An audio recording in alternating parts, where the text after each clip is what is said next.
Welcome back, everyone. It's finally the middle of 2020 and we get to do these mid-2020 reviews of these specific phones that have came out and, early on in the year or many years ago. And I reviewed the iPhone 6s early on in 2020. Actually, I think it was the first phone that I reviewed this year, at least in like a follow-up and still worth it video. And that's really crazy, that we're still making these type of videos even in mid of 2020, which is crazy with all these different things getting around. But I figured you might as well take a break off that and see how this random iPhone still holds up. Now, what I will tell you though is that with the iPhone 6s, a lot of things have changed, but I think the iPhone 7, which I just did the audio for, that had a lot of things going for it, which is really interesting. And with the iPhone 6s, I think this is kind of more of a sad video in a way, just because we really don't know if it's going to be getting that next version of software. And I really hope it does. I think it can handle it. But based on what I've been seeing, it's just kind of 50-50. We really don't know 100%. So that was a huge development. We've seen a lot of conflicting reports that was going on. The prices of these phones have gone down. We had the iPhone SE2 come out, and those kind of do go hand in hand with the iPhone 6s. A lot of reasons why Apple even released an iPhone SE2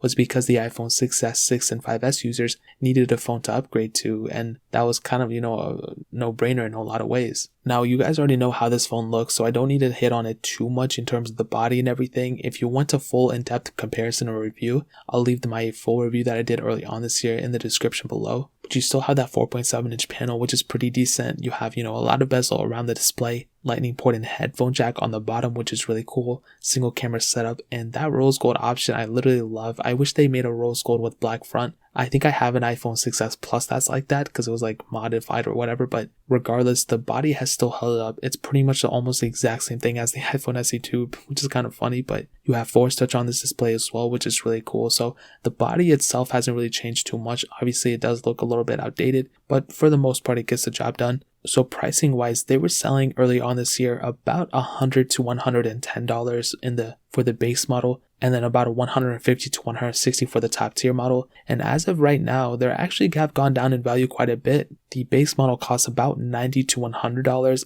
and the top tier model costs about $120 to $130. So it has actually gone down quite a bit, which I'm really happy about. Is it, a huge difference? Maybe. It just depends. I mean, is $20 worth it a lot of you? I mean, $20 doesn't sound like a lot, but that's like 10%, 20% off, which is really cool. So we are seeing this decline in pricing, which is really awesome. And if you're willing to sell your iPhone 6s, obviously, now is the time to sell. And if you're wanting to buy an iPhone 6s, now is the time to buy. Now, like I stated before, one of the saddest things about this phone is probably the software's life cycle. We really don't know if it's going to be getting iOS 14. As I've stated 3 times already, it's probably, it's like in the ballpark. It might get it, it might not. In my opinion, looking at what everything is going on in the world right now and all that, I think Apple will probably end up supporting the 6s and the SE. Just because of the pandemic and all this other stuff going on, it just makes sense. I don't think because then if Apple were to cut these phones off, these 6s and the SE, and people might look at Apple like, oh, they're just trying to take advantage of the whatever. So now that they think about it, they might actually end up going and supporting the 6s, including the SE as well, for iOS 14. Hopefully they do. That would be awesome. We're just going to have to wait and see. So that's kind of like a huge development. We really don't know. iOS 14 isn't even supposed to be a crazy big update,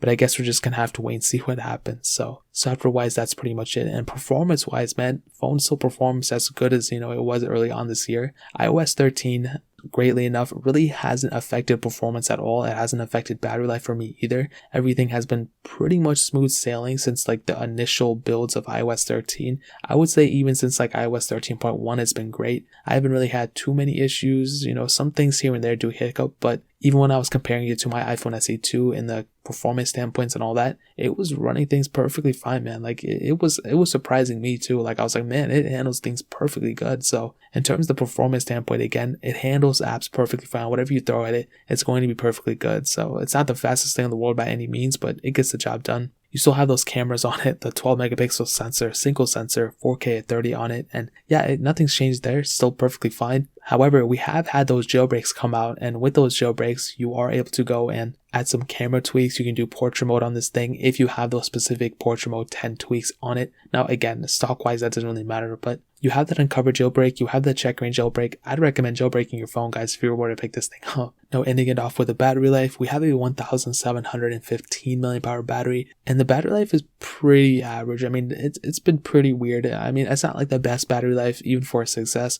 and batteries do degrade over time, so what the battery life I was getting early on this year might not even be what I'm getting now. I mean, it's probably gone down a little bit. Standby time has never been good on it anyway, but I think for the majority of things you're going to do on this phone, including the battery life and all that, I think it's going to be okay for the most part. So it's going to be a success battery life. It's not going to, blow your socks off or anything, but it will probably get you at least through 75% of your day without charging it. So to kind of sum up the video, man, to answer the question, there hasn't been a ton of developments. There's not been a ton of changes for this phone, but the changes that we do have, the few of them, they're pretty big. I mean, the new SE2 coming out, that was in the same lineup as this phone. The iOS 14 update, that's a big one, and the drops in pricing, that's a really big one itself as well. And we're only in the mid of 2020. Imagine what's going to happen in a couple more months from now. So that's really pretty much it. If you guys have any other questions or anything, let me know in the comment section below. Hit the like button, that would mean so much, but definitely hit that subscribe button. Every single subscriber that we get really does count. So it means so much if you guys could hit that. Also check out the other links down in the description as well. My Twitter, my Instagram, my second channel, all those links are linked down below. I'd really appreciate if you guys could check it out. More importantly than everything else, I love every single one of you guys.